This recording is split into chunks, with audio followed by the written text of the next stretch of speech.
Good morning, I am Anand Prakash. I study in class 10th and I am here to present my project on the topic of Impact Hub, a combined website for society. ये हमारे project का title है। तो हमने एक सर्वे किया था हमारी सोसाइटी में, जिसकी वजह से हमारे सामने कई सारी प्रॉब्लम्स उभर के आती हैं जिनके अभी तक कोई भी सॉल्यूशन नहीं है। तो हमने सोचा क्यों ना इन प्रॉब्लम्स का सॉल्यूशन किया जाए। तो सबसे पहले हम लोग अपने प्रॉब्लम्स के बारे में एक नज़र डालते हैं। सबसे पहली प्रॉब्लम ये है जैसे कि कम्युनिटी प्रॉब्लम, जिससे कई सारे लोगों को एक ही साथ प्रॉब्लम होती है। जैसे कि पहला है कि लोग अपने गार्बेज को, अपने कूड़े को कूड़ेदान में छोड़ के रोडों पे फेंक देते हैं और कई सारी दूसरी जगहों पे जो कि खाली जगह होती है वहाँ पे फेंक देते हैं, जिससे कई सारा पॉल्यूशन होता है, लोगों की तबीयत खराब होती है, जानवर उन प्लास्टिक के कचड़ों को खाकर मर भी जाते हैं। ऐसे कई जो प्रॉब्लम होती है काफ़ी ज़्यादा सीरियस कंडीशन में भी जा सकती है। फिर और भी कई सारी प्रॉब्लम होती है, जैसे कि लोग अपने पेट्स को खो देते हैं, कोई इंपॉर्टेंट डॉक्यूमेंट खो देते हैं, जिसकी वजह से उन्हें बहुत ज़्यादा प्रॉब्लम होती है।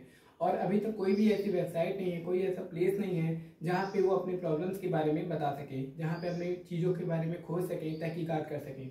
और तीसरा ये है कि गरीब लोगों के लिए, जो पॉवर्टी में जो लोग हैं इस समय, उनके पास कोई भी कैरियर ऑप्शन नहीं होते हैं, वो अभी तक अनएम्प्लॉयमेंट में रहते हैं, जिसकी वजह से उनके पास घरों में पैसे नहीं होते और वो अपनी ज़रूरत की चीज़ों को पूरा नहीं कर पाते।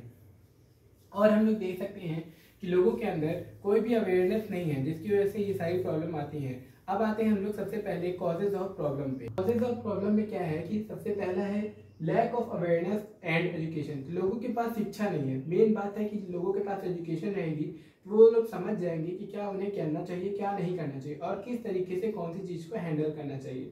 दूसरा है पॉवर्टी। पॉवर्टी में जैसे कि हमने अभी बताया कि पॉवर्टी में जो लोग रहते हैं उनके पास कोई भी कैरियर ऑप्शन नहीं होता है, वो समझ नहीं पाते हैं कि उन्हें आगे बढ़ना कैसे है। इसी वजह से उनके जो बच्चे रहते हैं वो भी गरीब ही रह जाते हैं, उनके पास उन्हें कुछ नहीं समझ में आता कि आगे क्या करना चाहिए।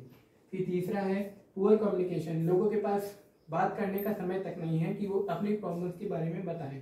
और यहाँ तक कि एक प्रॉब्लम ये भी है कि गवर्नमेंट का सपोर्ट भी कहीं ना कहीं बहुत ज़्यादा कम है, जिसकी वजह से लोग बहुत ज़्यादा प्रॉब्लम्स को फेस कर रहे हैं। अब आते हैं हम अपने सॉल्यूशन पे, जो हमारा मेन काम है यहाँ पर। तो यहाँ पे हमारा जो सॉल्यूशन है उसमें हमने एक वेबसाइट बनाई है जिसका मेन 3 पॉइंट्स है। सबसे पहला पॉइंट ये है, ये कम्युनिटी प्रॉब्लम सॉल्वर है। यहाँ पे लोग अपने कम्युनिटी की जो प्रॉब्लम्स होगी उनके बारे में बताएंगे, उनकी लोकेशन, उनकी प्रॉब्लम्स, उनकी इमेज वगैरह भेजेंगे उस वेबसाइट पे, जो कि उस एरिया के हेड ऑफिसर के साथ जुड़ी रहेगी। जब वो हेड ऑफिसर उस प्रॉब्लम को देखेगा और उसे सॉल्व करने लायक समझेगा तो वो उस पर करंट एक्शन ले सकता है। ना कि कोई पेपर डॉक्यूमेंट नहीं, ना कोई एजुकेशन की बात है कि लोग अपनी प्रॉब्लम्स को ईजिली बता सकते हैं। अब आता है हमारा लॉस्ट एंड फाउंड के बारे में। लॉस्ट एंड फाउंड में क्या है कि लोग अपनी इमेज, अपने सामान की इमेज, अपने सामान के कैरेक्टरिस्टिक्स और साथ ही साथ उसकी लोकेशन, कहाँ पे वो खोए हैं, उन सब चीज़ों के बारे में बता सकते हैं, जिसकी वजह से लोगों को आसानी होगी उस चीज़ को आइडेंटिफाई करने में। और अगर कोई पर्सन उसे पाता भी है तो वो उसे लौटा भी सकता है। उसमें अपना एड्रेस भी दे सकते हैं, जिसकी वजह से लोग आपके एड्रेस पे आके आपकी चीज़ों को लौटा सकते हैं। अब आता है कैरियर कंपास। कैरियर कंपास में क्या है कि लोगों को अलग अलग जॉब्स के बारे में बताया जाएगा और लोग अपनी एजुकेशन, अपनी हायर एजुकेशन और उनकी ग्रेजुएशन के बारे में बताएंगे, जिसकी वजह से हम लोग उनकी मदद कर सकते हैं, उनको अलग अलग जॉब्स के बारे में बता के। और इसके साथ साथ हम लोग रियल टाइम अपडेट भी देंगे कि कौन सी जॉब की वैकेंसी कब निकाली है। इसके साथ और गरीब बच्चों की भी सहायता होगी। कैसे, ये हम बताएंगे, क्योंकि यहाँ पे हम एक और भी फीचर रखेंगे जिसकी वजह से हम लोग रिफंड वाला सिस्टम भी रखेंगे, जिसमें अलग अलग एरिया से लोग उसमें पैसा डाल सकते हैं और वो पैसा हम लोग गरीब बच्चों के लिए इस्तेमाल कर सकते हैं। Thank you. ये था हमारा प्रोजेक्ट।